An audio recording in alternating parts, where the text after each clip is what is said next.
Entonces, jóvenes, tenemos el capítulo 9 que tiene que ver con tránsito de avenidas, ¿no? Avenidas son las crecidas, ¿no? Las crecidas que llegan a un sitio dado. Entonces, cuando llegan a un sitio dado pueden provocar problemas y la idea es que necesitamos información de cómo llega para poder generar, si ustedes quieren, los medios para que no cause problemas a la infraestructura hidráulica que tenemos, ya sea en un embalse o en un río, ¿no? O en un canal, que son los tramos que tenemos nosotros, ¿no? O los elementos que nos vamos a diseñar infraestructura hidráulica. Entonces, bueno, aquí vamos a introducción, vamos a hablar sobre objetivos de aprendizaje para este componente.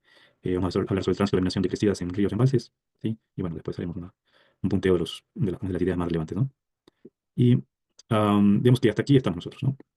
Digamos, tenemos una idea de un diagrama de diseño que viene de cómo es generado a través de observaciones o a través de información indirecta, ¿sí? Entonces, en este caso nosotros, como no tenemos información observada con series de regulación en muchos sitios del Ecuador, trabajamos con el folleto dinámico, que es información ya procesada. Sin embargo, para identificar la forma de tormenta sería recomendable ver ya sea algún dato en la zona o cerca de la zona de observaciones, ya sea trabajos anteriores o a través de la teoría, ¿no?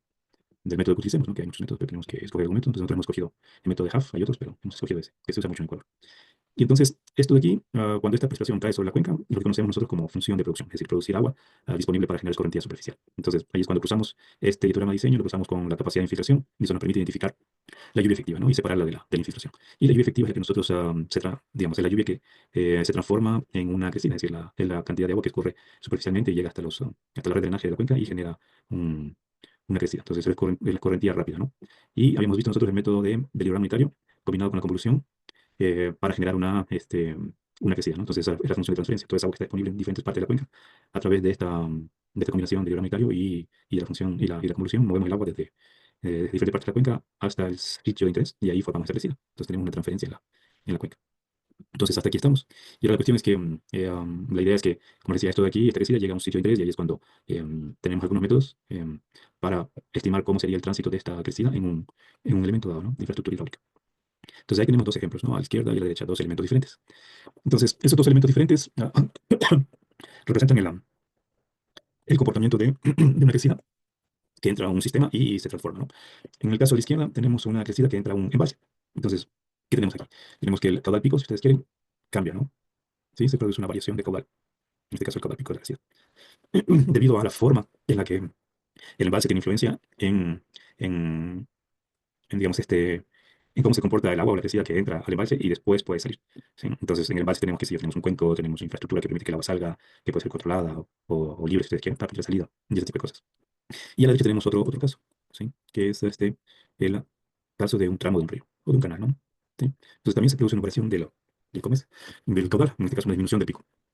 Entonces, el cambio en la forma del diagrama que conocemos como el tránsito de la crecida de la avenida y esa variación en el caudal es lo que llamamos como la consecuencia de una laminación. Laminación, en este caso, es decir, meter un volumen y distribuirlo en una superficie y eso hace que el caudal disminuya, ¿sí?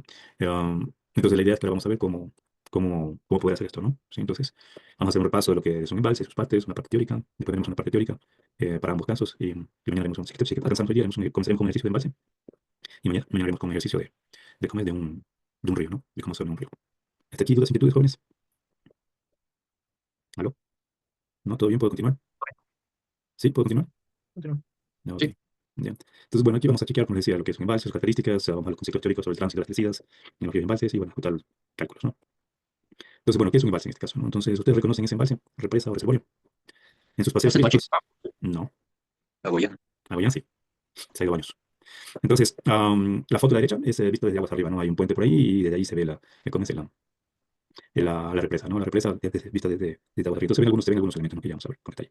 Y si están ubicados en el embalse y desde aguas arriba hacia aguas abajo, este es lo que sería esto, ¿no? Entonces, este es el embalse, tenemos la represa y después algunos elementos, ya vamos a ver en detalle, ¿sí? Entonces, bueno, diferentes nombres, ¿no? A veces dicen el embalse comparte la represa o el reservorio, y sabemos, todo es todo un conjunto, pero cada parte tiene su funcionalidad y su nombre, ¿no? Entonces, los componentes que vemos así, a grosso modo, tenemos la represa, ¿no? Que la represa es este muro de aquí, ¿no? Que está anclado aquí a un lado y a otro lado. Y acá se ve anclado aquí a un lado y a otro lado. Y es lo que retiene el agua, ¿sí? Entonces, la presa. Y atrás de la presa se forma el embalse, que es este de aquí, ¿sí? Luego tenemos unos vertederos de exceso. Si ustedes se fijan aquí, el agua está saliendo por aquí, lo que está pasando es que el agua está llegando aquí, ¿no? Porque hay un río que llega a este embalse y está entrando agua, y aquí simplemente hay un vertedero, ¿no? Es decir, ¿cómo es? Una sección rectangular en este caso, que después llega a una SUT, que es una especie de rampa, como una resbaladera, imagínense ustedes. Y esa SUT lo que hace es hacer que el agua pierda energía en la parte baja y no socave la parte del fondo, ¿no? Y después tenemos otras estructuras aquí. Entonces, eso vamos a ver más detalle con sus colegas de, bueno, con mis colegas de hidráulica, ¿no? Y que tenemos otro también, ¿no? O sea, son vertederos adicionales, que en este caso son compuertas, cuando yo tengo que sacar más agua, si ustedes ven acá el vertedero estaría por aquí abajo, ¿sí? Entonces, cuando hay mucha agua, yo necesito activar otros elementos para permitir que el agua se vaya. Entonces, acá son unos vertederos igual con azules y con compuertas, ¿sí? Cuando hay que sacar mucha más agua. Y después aquí no se ve bien, pero en esta parte de aquí yo tengo unas compuertas también que son desagüe de fondo, ¿no? Que está marcado, desagüe de fondo. Es decir, que nosotros por estar en zona de montaña, generalmente las represas, como están en un sistema, si ustedes quieren que esta información, o sea, los Andes son una cordillera geológicamente relativamente nueva, esta información está cambiando y también como hay mucha precipitación, hay mucha producción de sedimentos, o sea, naturalmente, ¿no? Entonces, siempre vamos a tener ahí sedimentos que van a llegar al embalse y si bien se pueden hacer lagadas y esas cosas, hay una forma de eliminar eso, de limpiar la represa, es abriendo estas compuertas de aquí abajo, que son desagües de fondo. Entonces, cada represa tiene su propia forma de funcionar y de manejarla, ¿no? Entonces, después, además, no, aquí en Baños, más por acá, está así, en la Tungurahua. Entonces, también hay erupciones volcánicas en Tungurahua, cuando hay erupción cae ceniza. Esa ceniza, cuando llueve, es transportada hacia el río y del río llevada al embalse. Entonces, también tenemos estas situaciones, ¿no? Y lajares también, ¿no? ¿Cómo es? En el Tungurahua pueden haber lajares, o sea, flujos de lodo y escombros que llegan al río y después se pueden llevar al embalse. Deslaves, erosión localizada. O sea, siempre va a haber movimiento de sedimentos, ¿no? Y después tenemos la boquetoma, que es este túnel que se ve aquí, ¿no? Este tubo. Igual aquí hay ¿cómo es? Un orificio por el que entra el agua y esto de aquí es llevado hacia una casa de máquinas, donde están las turbinas y donde se produce energía. ¿Sí? Entonces, son cosas ¿cómo es que se manejan, ¿no? En un embalse. Ajá, como otra vez, a grosso modo. ¿Hay alguna cosa que les llame la atención adicionalmente a ustedes? Algo que ustedes conozcan, yo no haya mencionado. ¿No? Pero ustedes van a ser hidráulicos, ¿eh? ¿Puedo continuar, jóvenes? Sí. Ok, Una pregunta, ¿esto bien. aquí la casa de máquinas tiene o dónde es? La casa Y de máquinas, bueno, tú tienes diferentes cosas, ¿no? Hay ujú, todo el manejo de la, ¿cómo es? ¿Cómo es? De la represa para estas compuertas son elementos que tienen, qué sé yo, gatos hidráulicos y cosas así para poder moverla, ¿no? Necesitan mucha fuerza y toda cosa. Entonces después tienes que tener unas casetas para mantenimiento, visualizar de cerca y cosas así. Pero de aquí, tú tienes ¿cómo es? La tubería que va cuando dices casa máquinas es la casa de donde están las turbinas, ¿no? Entonces no necesariamente la casa de control del sistema de la represa. Entonces debe haber un sistema en el que yo tengo un control, qué sé yo, a distancia con sensores de todo lo que está pasando en la represa para poder manejar, ¿sí? Entonces, pero de aquí se va, o sea, qué sé yo, puede ser a pocos kilómetros, muchos kilómetros, va a depender de cada sitio, o, digamos, de cada represa, que es el sitio donde están las turbinas. Sí, no sé si con eso te aclaro, Michelle. sí, sí, sí, muchas gracias. Sí. Y después, bueno, o sea, cada sitio tiene que configurar en función de cómo es o sea, de cómo sea, porque tengo que llevar esto a una caída y así puede estar cerca, más lejos, y así. Eso va a depender de cada sitio, va a ser específico de cada sitio. Otra cosa también es que estos centrales se conocen como centrales de pasada. Es decir, que en realidad estos embalses son relativamente pequeños. No son para almacenar agua durante todo invierno y después dar agua durante época seca, no. Esto es en montaña y con el contexto geológico y volcánico y todo eso son pequeñas centrales, o sea, son centrales que tienen un pequeño reservorio que sirve de pasada. ¿Sí? Es decir, que el agua pasa por aquí, por eso vemos que está pasando. Y no tenemos un reservorio porque en el caso de un terremoto o de una erupción volcánica pueden haber muchos problemas. Entonces, qué sé yo, esta central Coca-Cola Sinclair son centrales Paupe también, ¿no? Paupe Molino. También es central de pasada, más área más grande, este es un reservorio más grandecito. Las que están en la costa, doble peripa y eso son ya centrales, digamos, reservorios más grandes, es otra cosa. ¿Sí? Am, bueno, aquí les puse una actividad para hacer un poquito más dinámico esto. Entonces vamos a consultar en internet y vamos a chequear y nos comparten información. Entonces, ¿cómo se puede clasificar los embalses? Ya sea por su forma, por su material de construcción, por su tamaño, área, volumen. Esto que, o sea, cada uno busca información sobre lo que más le interesa, me comenta y la comparten en Teams y vemos.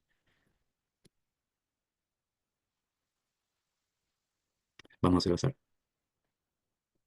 Karina, de esos elementos, de esos criterios, ¿cuál te llama la atención? ¿Forma, materiales o tamaño? Materiales. ¿Materiales? ¿Hello? Sí, materiales. ¿Ya? ¿Y puedes tú indicar unos dos, digamos, tipos de materiales diferentes consultando en internet rápidamente? Ya consultamos. Michelle, tú que estabas haciendo preguntas, ¿qué te llama la atención? ¿Forma, materiales o construcción? Bueno, ya no materiales, mejor dicho, forma o tamaño. Eh, yo aquí tengo una inquietud también que Sí. te paso. A ver, embalse es la contención de agua, ¿no? No habla, ¿La qué? la contención de agua, el agua retenida, ¿no? Sí. Sí, O a eso se sea, refiere. digamos, esto de aquí, lo que está aquí a la izquierda, este es el embalse. O el reservorio. El muro, por así decirse, tal vez. No, el muro es la ¿No? presa. Sí, ya sería la El muro es la represa. presa. Ah, Sí. ok. El muro es la Porque, presa o represa. porque yo tenía Entonces, ahí al momento de ver por materiales, claro, ujú. yo había visto esto de las represas, no sé, lo que veíamos como pues, las estructuras de hormigón, estructuras de sedimentos, pero claro, eso es de la represa. Entonces, sí me parece curioso esto de los embalses por los materiales de construcción. Entonces, es lo que sería el cubeto y todo lo que vamos a estar por debajo de toda la capa de No, agua, no. ¿no? O sea, en realidad es cuando tú denominas embalse al conjunto, ¿no? Entonces tú tienes la Ah, ok. represa, si tú quieres, am, este, va a tener la represa de una forma, la represa tendrá unos materiales Ok, qué sé yo. Cuando tú dices por su tamaño, no va a ser el volumen, no va a ser la presa en sí del muro, sino que va a ser el volumen o embalsado. ok. Sí, ¿Sí? sí. Ujú. Eso. Sí, como digo, me parece curioso lo de los materiales de construcción Ujú. o del Ujú. embalse. Ujú. Señor Lugo, ayúdenos buscando dos al menos dos embalses con forma diferente.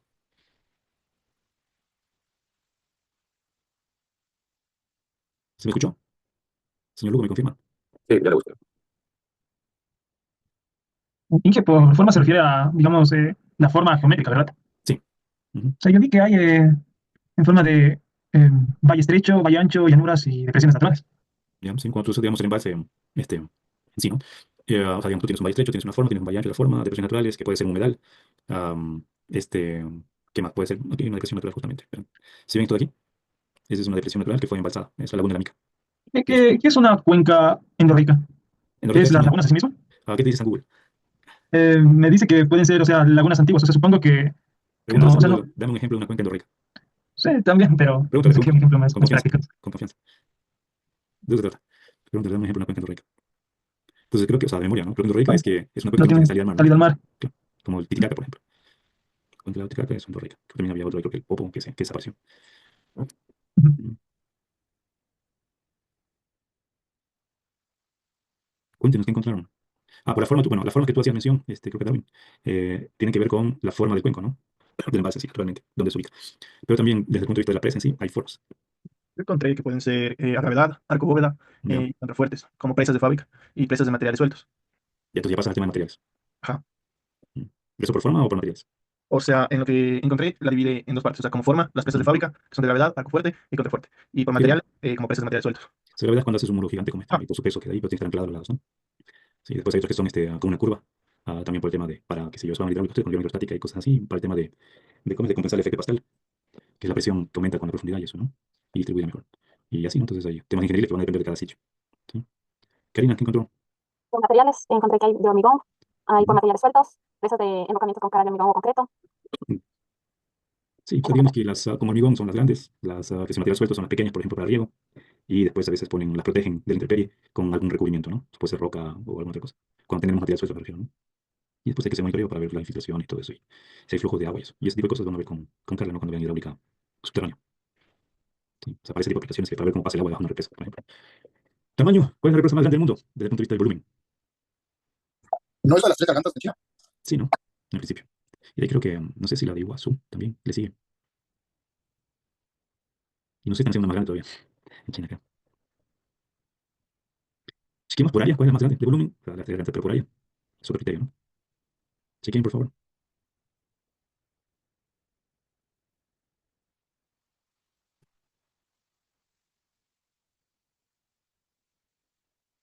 ¿Aló? ¿Alguien encontró? Vamos a haciendo a alguien que nos ayude. ¿Cuál es la represa más grande por área? Dania, ¿puedes buscar eso, por favor? Dania, ¿estás Ya, ahí? Ok, sí está.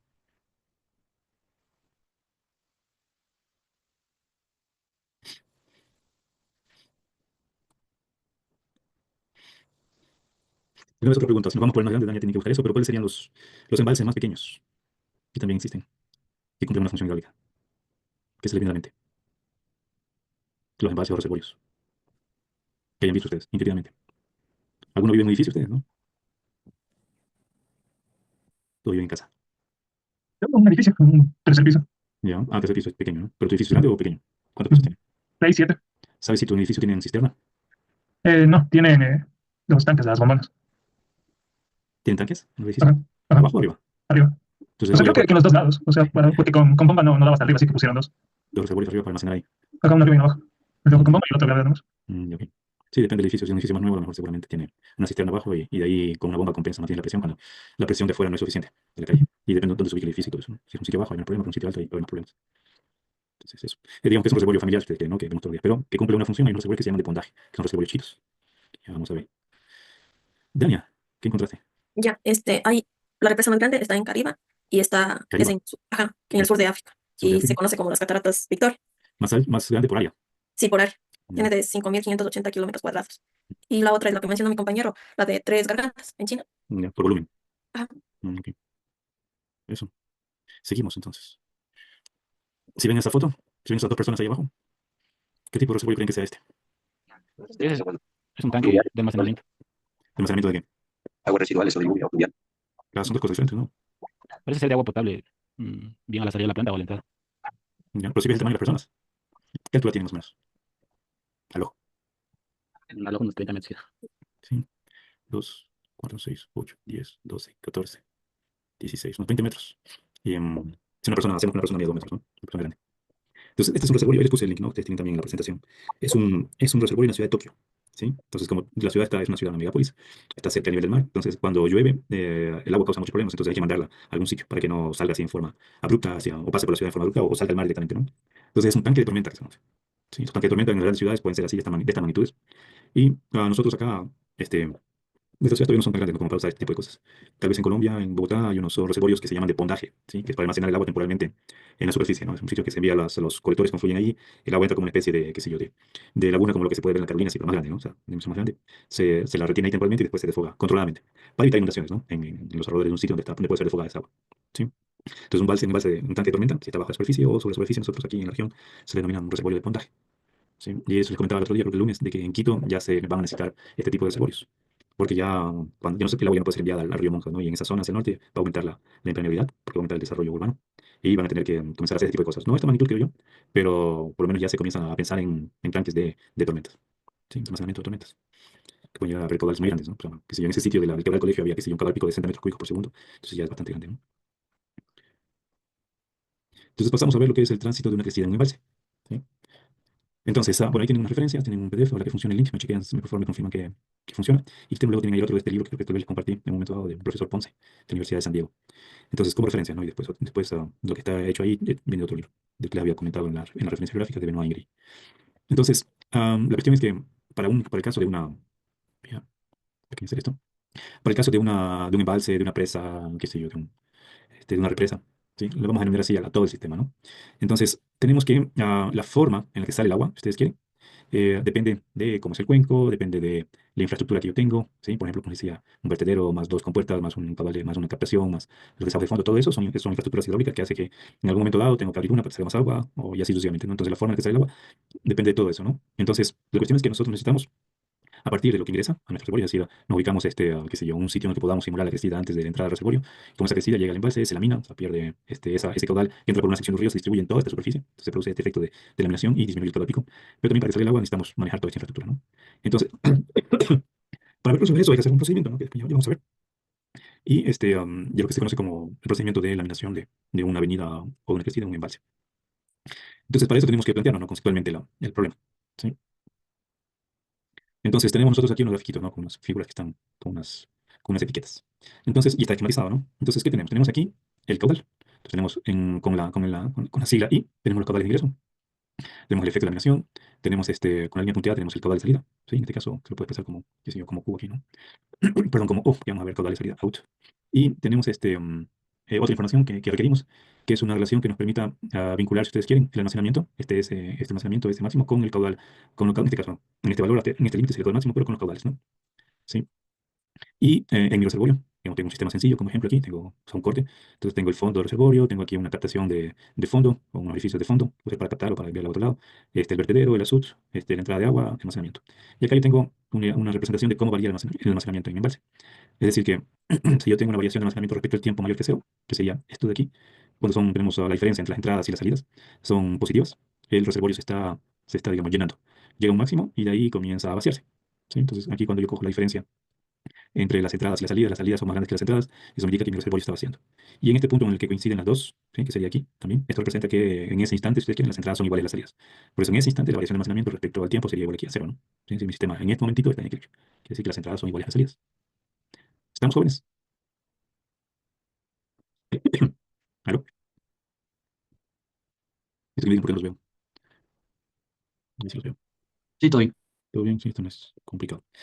Entonces, luego, después, una vez que tenemos nuestro problema planteado, tenemos que resolver nuestro sistema, ¿no? Entonces, aquí falta una información adicional que yo necesito, que sería una relación entre este volumen que está aquí y la altura, ¿sí? Entonces, ese almacenamiento es una función de lo que falta ahí, que puede ser el volumen, ¿no?, que es equivalente a este S, equivalente al S, que es el almacenamiento, respecto a la altura, a un H. Sí, cambia H y cambia. Y esto aquí, bueno, dependiendo de la forma, digamos, es una topografía en tres dimensiones de este embalse, entonces yo puedo tener una función que puede ser así, ¿no? O sea, no así, sino más continua, como un polinomio para ser representado. Entonces, así yo tengo cómo este volumen o este almacenamiento cambia en función de la altura y después cómo eso cambia en función del caudal.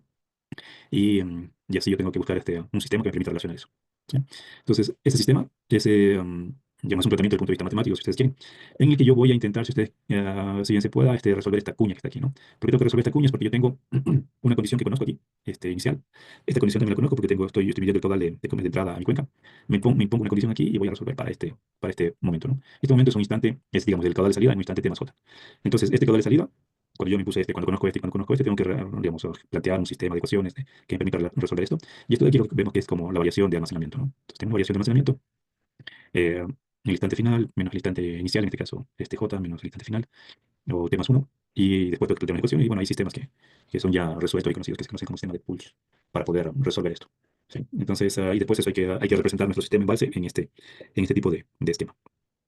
¿Sí? ¿Han hecho alguna vez ustedes la resolución de un tipo de sistema, de un sistema de este tipo? ¿No? ¿Nadie? No, No, todavía, nadie, nunca vamos a hacer la primera vez. Bueno, entonces digamos que esto se puede hacer, eso no es el problema, yo les voy a pasar un detalle con el ejercicio resuelto y con la teoría, y vamos a ver poco a poco eso. Entonces, aquí un ejemplo ya, del tránsito de una crecida a un embalse. Sí, este es un trabajo de uno de nuestros maestrantes, ¿no? Entonces, como les decía, lo que vemos aquí es un hietograma de diseño, ¿no? El azul es sí, un hietograma de diseño, en este caso es por el método de bloques alternados.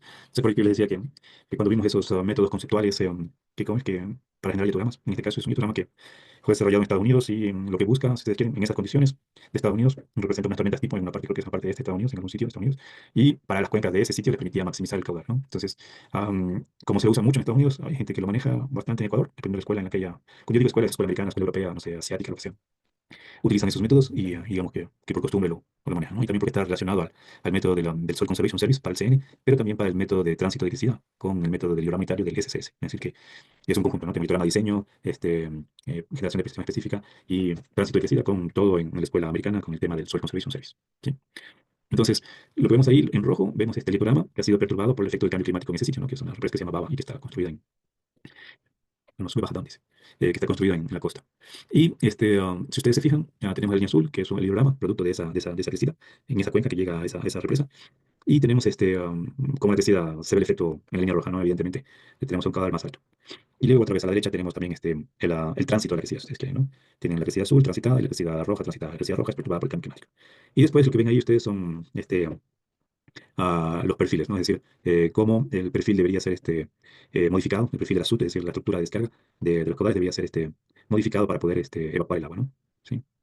Entonces, digamos que son cosas que van a comenzar a pasar. En Ecuador todavía no estamos a ese nivel, porque tenemos mucha incertidumbre en términos de la estimación de la precipitación y su efecto por el cambio climático. Pero ya en otros países, qué sé yo, Canadá, no sé si en España tal vez Francia, en otros sitios, ya se comienzan a introducir normas de diseño para que los hidrogramas de diseño sean perturbados por el cambio climático. En otros países están más avanzados en temas de conocimiento de la meteorología y las proyecciones y son más confiables, que hay mucho trabajo atrás. Entonces, cuando ya comienzan a diseñar cosas, se sugiere que se tomen en cuenta esto, ¿no? Y comienzan a ver normas, ¿no? Aquí todavía no. ¿Sí? Eso, sin embargo, se pueden hacer estudios académicos de este tipo y se pueden hacer sugerencias. Y esperamos que algún día sean tomadas en cuenta, ¿no? ¿Está claro, jóvenes? Son un ejemplo para que vean que, digamos, que parte de lo que están aprendiendo sí puede ser utilizado en un estudio lógico de este tipo, ¿no? Eso.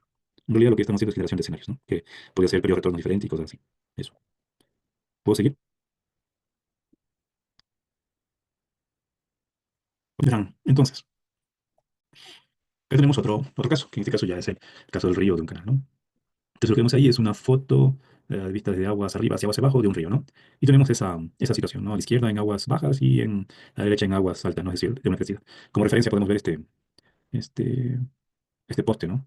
No son exactamente del mismo sitio, que este poste corresponde a este sitio aquí y este largo, ¿no? ¿Sí? De aquí sería cortada aquí, si ustedes quieren, la foto, ¿no?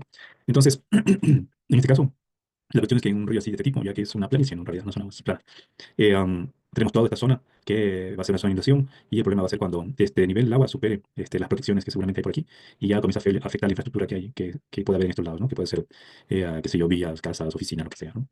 Entonces, en este caso, lo que se produce es, digamos, que esto va, si ustedes quieren, a ralentizar el flujo, ¿no? Porque hay más rugosidad en esta zona y eso va a hacer que disminuya la velocidad y que cambie el caudal.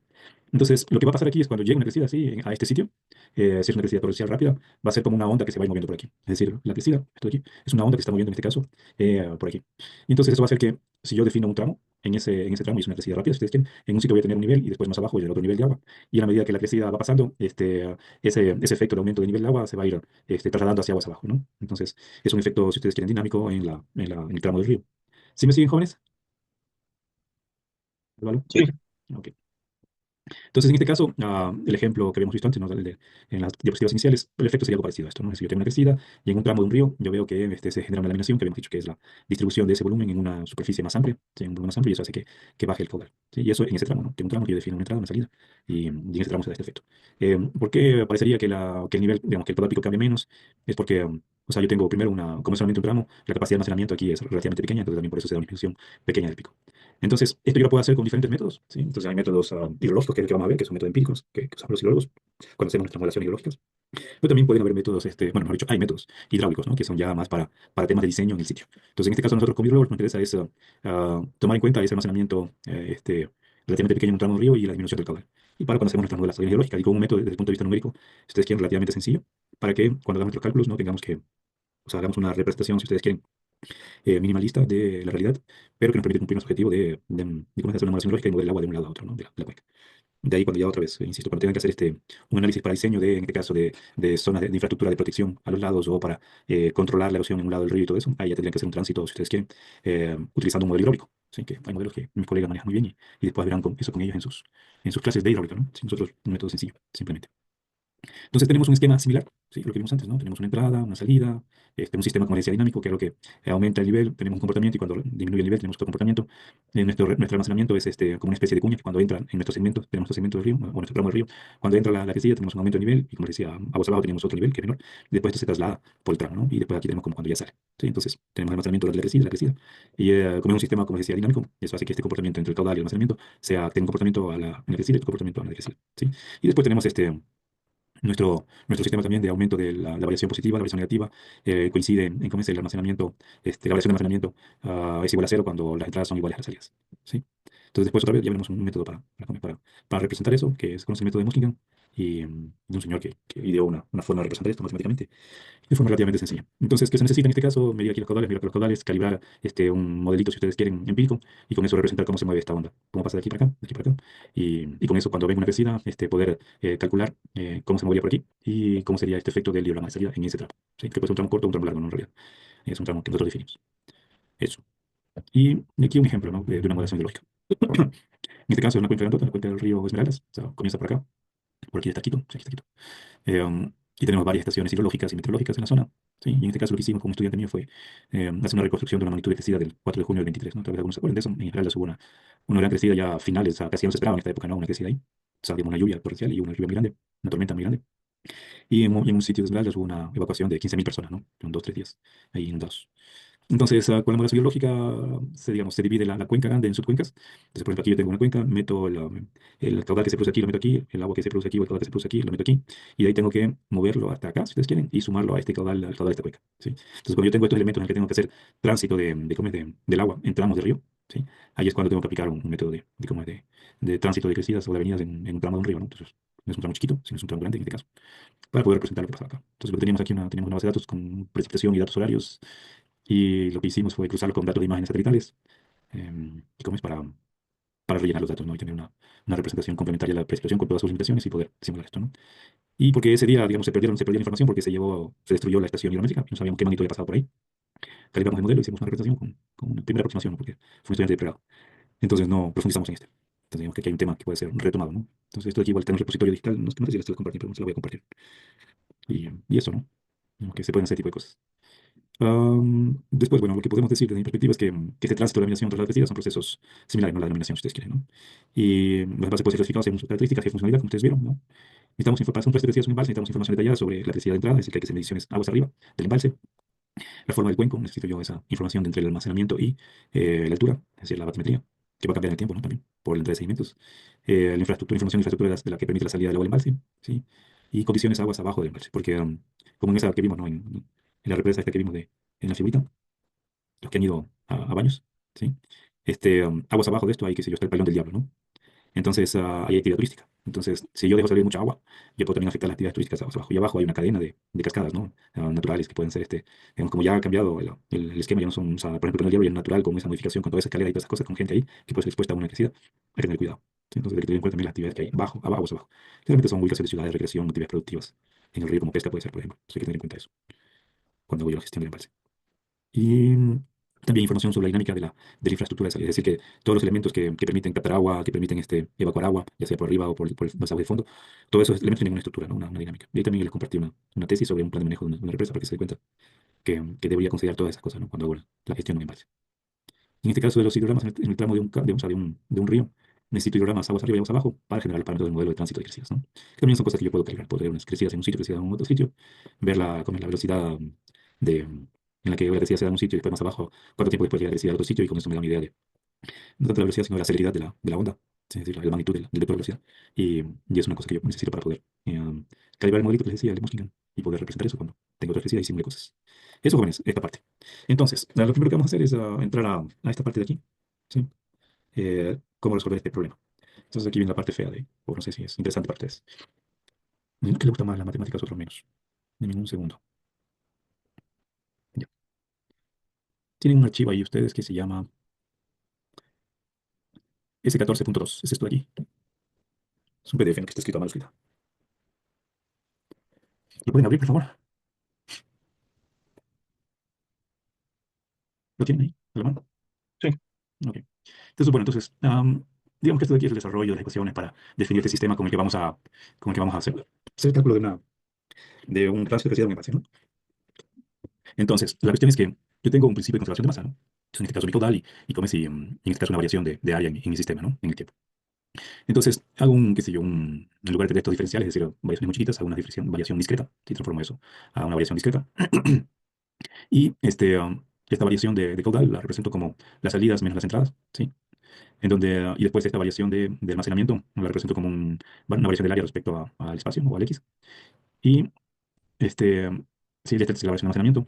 Entonces, llegamos a esta ecuación que nosotros es más familiar para nosotros, que es la ecuación de un balance hidrológico en un sistema, ¿sabes? Imagínense un balde con un agujero que lo ponen bajo la ducha, y en ese balde abre la ducha, tenemos una entrada, y por el agujero tenemos una salida, y tenemos una variación de almacenamiento respecto al tiempo. Entonces, lo que pasa ahí es que si el agua que está entrando de la ducha la cantidad de agua no es más grande que la cantidad que sale, esta variación de almacenamiento va a ser positiva. ¿Y qué va a pasar con el balde, jóvenes? ¿Aló? ¿Me sigue? ¿Aló, aló, aló? ¿Puedo volver a repetir esa parte, por favor? Tengo un balde. El balde tiene un agujero en el fondo. Ese balde lo pongo bajo una ducha. Abro la ducha, ¿sí? Entonces yo tengo un caso de que el agua que está entrando al balde a través de la ducha es mayor que lo que sale por el agujero. Entonces, si esto es mayor que esto, este término va a ser positivo. Entonces, ¿qué estaría pasando en ese balde? Está llenando. Agua. ¿Perdón? Haber un desbordamiento de agua. Pero antes de eso, si el balde está vacío al inicio. Está llenando. O sea, se va a llenar hasta el momento que se desborda, ¿no? ¿Sí? Entonces, eso es una ecuación de un balance hídrico, ¿no? Para un sistema sencillo, como sería un balde con un agujero, ¿no? Sería el equivalente a un reservorio. ¿Sí? Cuando ya el agua no puede salir por los agujeros, comienza a desbordarse, y lo que sería el equivalente a un desborde por los vertederos de exceso. ¿Sí? Sería algo como esto, ¿no? Tenemos la representación de mi sistema. Entonces, ¿qué está cambiando aquí, no? Yo tengo la entrada del agua a mi sistema, tengo la salida por el fondo o por arriba por los vertederos, y este nivel, ¿no? Este nivel está variando, ¿sí? En este caso, si va hacia arriba, se está llenando, y si baja esto, es porque se está vaciando mi sistema. Y tengo una variación de almacenamiento respecto al tiempo. Y esto de aquí es el volumen. Y el volumen es, o sea, simplemente por su sigla en inglés de stock, se lo representa con la S. Entonces tengo mi ecuación de continuidad, que es la que tenemos aquí. ¿Sí? Y yo tengo esta relación, ¿se acuerdan que les comentaba que era una relación que viene de la batimetría del cuenco, que es el volumen respecto a la altura, ¿no? Que generalmente se representa con un polinomio. Y tengo mi sistema que tengo que resolver, como les decía, ¿se acuerdan la cuña? Entonces yo conozco esto, porque ya entro a mi sistema. Estas variaciones de aquí representan esta variación de almacenamiento, ya sea subiendo o bajando, cuando las entradas son mayores que las salidas, o cuando las salidas son mayores que las entradas, ¿no? Entonces aquí yo tengo en este caso una variación de almacenamiento positiva, y aquí tengo una variación de almacenamiento negativa, ¿sí? Yo tengo mi sistema que quiero resolver, ¿sí? Entonces yo comienzo por aquí, ¿no? Digamos que estoy en un tramo intermediario. Entonces yo tengo en el instante J, conozco el caudal, en el instante J más 1 también lo conozco, que ya lo resolví o me lo impuse, como para comenzar aquí, y quiero resolver para este. Entonces para eso voy a usar la cuña, ¿sí? Entonces la cuña sería esta cuña de aquí, sería igual al almacenamiento final menos el almacenamiento inicial, ¿no? Una variación de almacenamiento, ¿sí? Y eso sería igual, en este caso, al promedio de los caudales de entrada, si ustedes quieren, respecto al tiempo. Es decir, este más este divide para 2, ¿sí? Hago una simplificación, ¿no? Y menos esta cuña de aquí abajito, ¿no? Y eso me da esta cuña de aquí, que sería igual a esto de acá. ¿Me siguen, jóvenes? ¿Aló? ¿Comprenden lo que estoy diciendo? ¿Aló, aló? ¿Aló? ¿Jóvenes, comprenden esta parte? Eh, ¿Podría volver a repetir esa parte de la resta, por favor? ¿Ya? Este término de aquí, o, mejor dicho, este término de aquí representa este pedacito de aquí. Sí, es un volumen, es una variación de volumen.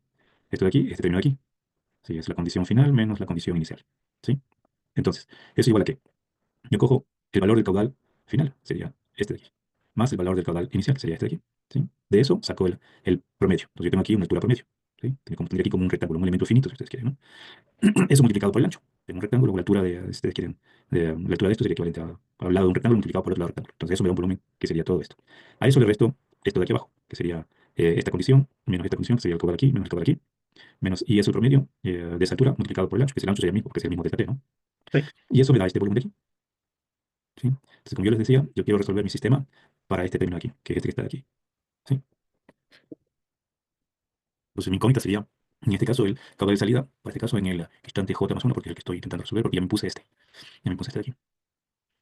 ¿Hasta ahí? ¿Sí lo ven? Sí. Sí. ¿Sí? Sí. Entonces, después simplemente es un arreglo matemático para generar una especie de abaco que me permite relacionar el caudal de salida con el volumen o con la variación de volumen. ¿Sí? Y esto se va a conocer como, en inglés, Storage Indication Curve. Es una curva o un abaco que yo voy a generar que después lo utilizo para hacer cálculos, ¿no? Entonces, para eso tengo que hacer unos, digamos, unos arreglos matemáticos. Entonces, multiplico cada uno de los términos por este factor, ¿sí? Para poder ir generando ese arreglo ese arreglo que me interesa. ¿Sí? Si yo cojo esto, lo multiplico por cada uno de estos términos, me va a quedar de esta forma. ¿Sí? Aquí simplemente estoy haciendo que se vaya el 2 y el delta t. ¿Sí? Entonces tengo esto de aquí y para poder conseguir esta forma de aquí, ¿no? Y esta forma de aquí es una forma que me permite relacionar el almacenamiento, ¿sí? Y su variación en el tiempo con el caudal de salida. Y esto que conocía como la variable de indicación de capacidad o el Storage Indication Curve. ¿Sí? Y ese Storage Indication Curve, este término, es igual a, bueno, me genera una curva de esta forma, ¿no? Entonces tengo aquí el almacenamiento respecto al tiempo, dos veces el almacenamiento respecto al tiempo más el caudal de salida respecto al caudal de salida. Entonces yo genero un vacuum que me permite, si ustedes quieren, si en un instante yo me pongo esto, puedo conocer esto. O si me pongo esto, puedo conocer este término acá. Pero en este caso, como voy hacia adelante, me pongo esto y lo que estoy buscando es este caudal de salida, ¿no? Que es el que voy construyendo poco a poco en la resolución de mi sistema. Entonces, retomando lo anterior, como decía, tengo que evaluar en T más 1. Entonces, este término de aquí es T más 1. Sí, porque me está buscando este aquí, ¿no? Entonces, aquí lo que hago otra vez es simplemente un arreglo, ¿no? Cuando yo hago este arreglo matemático, o sea, lo que estoy haciendo son identidades, que si yo pongo esto de aquí, esto va a ser lo que sé yo, lo uno igual al otro, ¿no? Simplemente es eso. Y cuando ya mantengo estos términos, puedo resolver en T más 1. ¿Sí? Y de ahí ya puedo ir despejando esta aquí, que es este término que es el que me interesa. ¿Sí? Entonces, por eso hago una tablita, me pongo cosas, calculo ese Storage Indication Curve, si ustedes quieren, y después voy calculando el caudal de salida, ¿no? En base a ese abaco que he generado. ¿Sí? Entonces, tenemos un ejercicio resuelto para eso, que está también ahí, ustedes tienen el Teams. Déjenme ver que esto no es. ¿Me compartieron? Voy a mover esto para acá. Hay unos archivitos que dicen S14. Hay uno que dice S14.3 y S14.4. Pueden abrir esos dos, por favor. Primero el Word, ¿no? El Word y después el Excel. Lo tengo acá.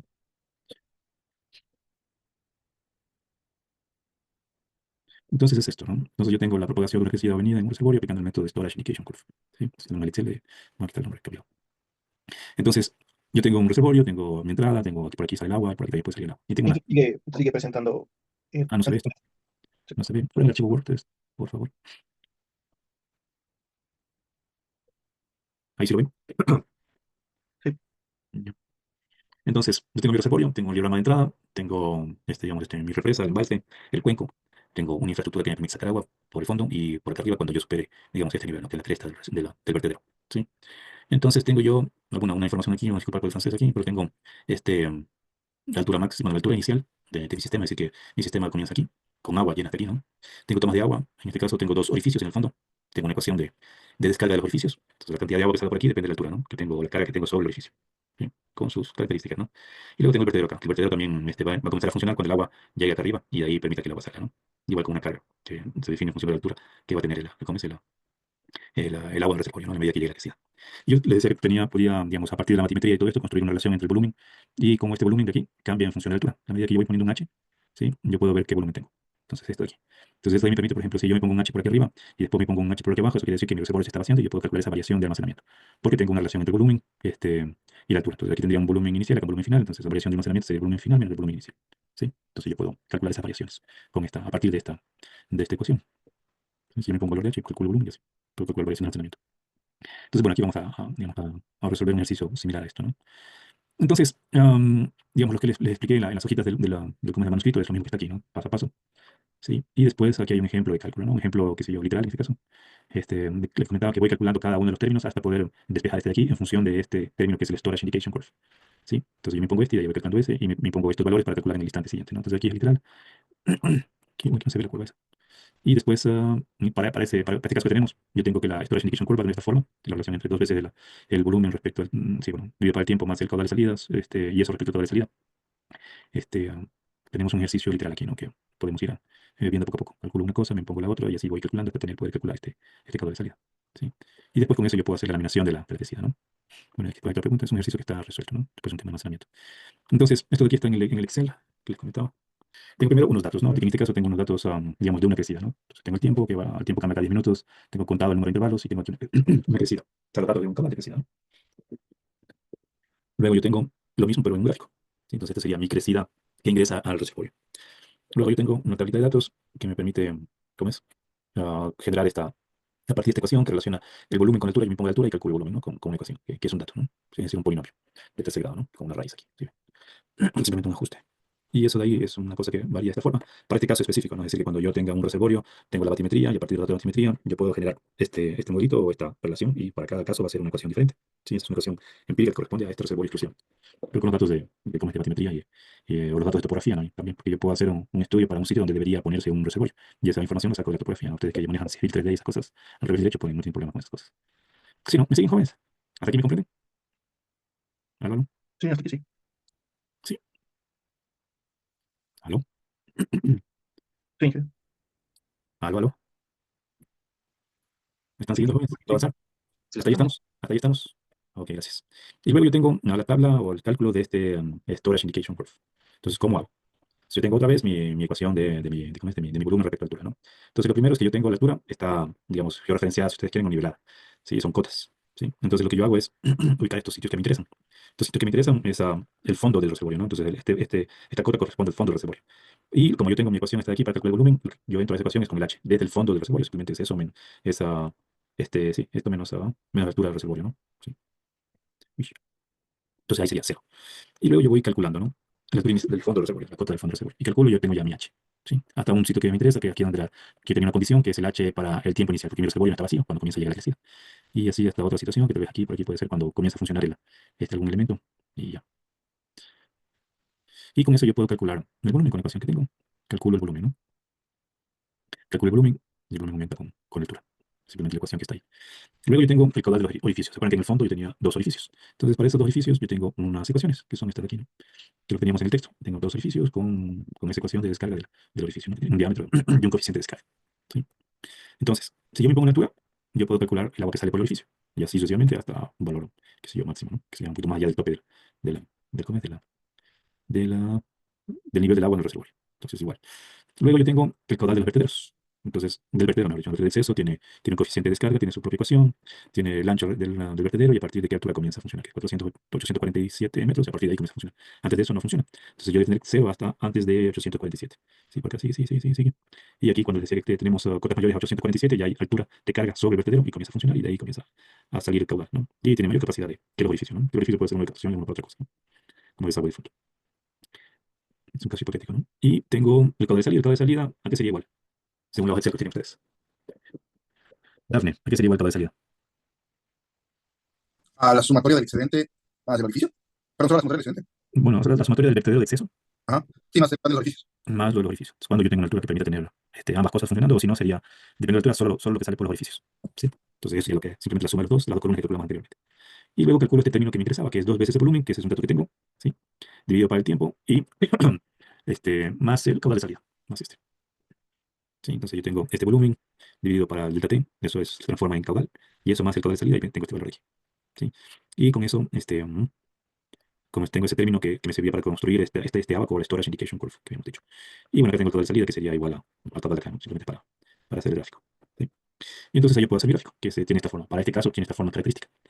Entonces, esta forma característica nos permite relacionar lo que les había comentado antes. ¿Qué estoy relacionando aquí? Yo estoy relacionando la información del cuenco, es decir, la geometría del cuenco respecto a la altura. Es decir, ese volumen respecto a la altura, lo estoy metiendo aquí como uno de los términos de la información para generar este Storage Indication Curve, a través de este término aquí, que es el volumen, ¿no? Y adicionalmente yo estoy metiendo como información eh, este, la geometría de la infraestructura que permite que el agua salga. Sí, es decir, en este caso los orificios y el vertedero, que tienen su geometría, ¿no? Y están representados a través de la curva de descarga del orificio y del vertedero. Y eso en base a la altura. Sí, yo impongo una altura y eso impone una carga sobre el orificio y sobre el vertedero cuando corresponda. Y eso también está incluido aquí. Entonces, esta curva es específica para ese caso. Es decir, que si yo cambio la geometría del cuenco, cambia esta curva. Si yo cambio la geometría del orificio y de qué sé yo, y del vertedero de excesos, también cambiaría esta curva. Entonces es una curva que va a cambiar en cada caso, ¿no? Cuando yo pongo una condición diferente, esta curva o este abaco va a cambiar. ¿sí? Entonces, si ustedes se fijan, ahí tengo dos comportamientos. ¿A ¿Qué creen que se deben esos dos comportamientos? Cuando yo digo dos comportamientos, tengo aquí una curva de esta forma y después una relación de esta forma. ¿Qué está haciendo que cambie así? El vertedero.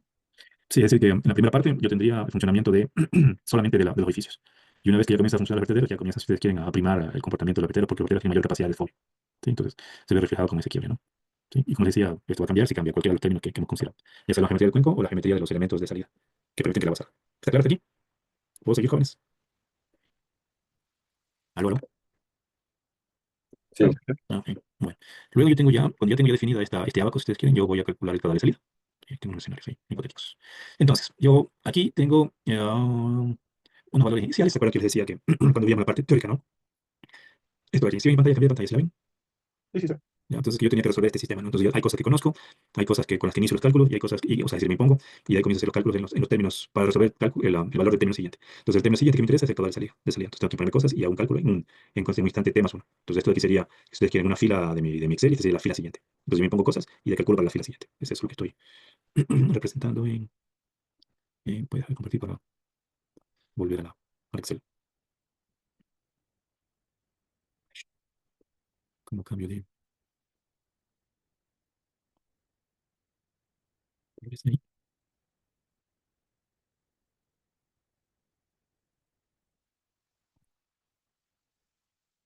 Ahí. Entonces, tengo mi caudal que viene de los datos. ¿Sí? Esto de aquí debe, bueno, está aquí copiado y pegado, pero debe venir de los datos, deben ser los mismos. Verifiquemos. 0,9, 2.1, 0,9, 2.1, entonces son los mismos datos, ¿no? Están copiados y pegados aquí. Luego yo calculo estos términos que me permiten ir construyendo mi sistema, ¿no? De ecuaciones para calcular en el tiempo siguiente, ¿no? Sería el instante t más 1. Entonces, esto de aquí es igual simplemente al caudal de entrada, ¿no? Al instante t más 1 más el instante t.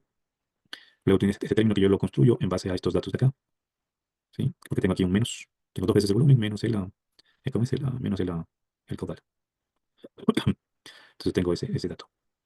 Y tengo de aquí, este valor que me impongo. Que me impongo cuando yo, en principio, yo comienzo aquí, ¿no? Es decir, que vamos a verificar porque como el Excel ha cambiado, a veces lo uso y no cambio los valores. En principio, este valor de aquí viene del abaco y este valor viene del abaco, que son valores donde yo estoy sacando los datos, ¿no? Entonces, lo que tengo que verificar es que cuando yo estoy a esta altura, es decir, cuando comienza mi cálculo, porque la altura estaba, el reservorio no estaba vacío, sino que estaba con este nivel, yo debo tener este valor y este valor acá. Entonces, voy aquí a mi, a mi sistema y voy a chequear si en ese momento yo tengo 7,98 para ese término, que es este de aquí, y el caudal de salida 1,29, que es una cosa que debería actualizar. Entonces aquí tengo 7,28, tengo otra cosa porque había un cambio de geometría, a lo mejor. 7,98 decía. Sí, es 7,98 y 1,29, y otro es 1,29 y 1,29. Entonces, valor tendría que haber actualizado cada vez que yo, si es que esto cambia, ¿no? Si cambia la geometría, si cambia algo, pues ahí había un valor que tenía que actualizar manualmente. Entonces, después hago los cálculos digamos, para el instante t más 1 en base al anterior, que es lo que estamos viendo acá. Y bueno, y corresponde que respecto a los otros términos, ¿no? Y de aquí hay una función que es una función que lo que hace simplemente es que en base a este abaco, el valor de abaco, va a ir a buscar en la tabla del SIC, si ustedes quieren, en la fila, en base al H2, ¿cuál es el H2? Va a buscarlo en la fila, perdón, en la columna K, ¿sí? Y en la columna K y L el valor que corresponde, ¿no? Entonces yo tengo aquí 6,3, vamos a la tabla SIC, a este término, que es 6,3. Por aquí me va a poner un valor, ¿no? Que como ustedes ven, me va a poner creo que el más cercano. 6,3 y me pone 1,11. ¿Sí? Esa función me va a ubicar en lugar de 6,3, me va a poner el anterior y es 1,11 este de aquí. ¿Sí? Entonces voy a buscar este valor aquí y me va a poner un valor, lo que hace esta función de buscar. Y así me crea el hilograma de salida. Hilograma de salida, aquí simplemente es gráfico. Tengo la 1 y tengo el otro. Y así yo he construido el hilograma de salida. ¿Sí? Entonces aquí, bueno, está resuelto y descrito el ejercicio en forma detallada.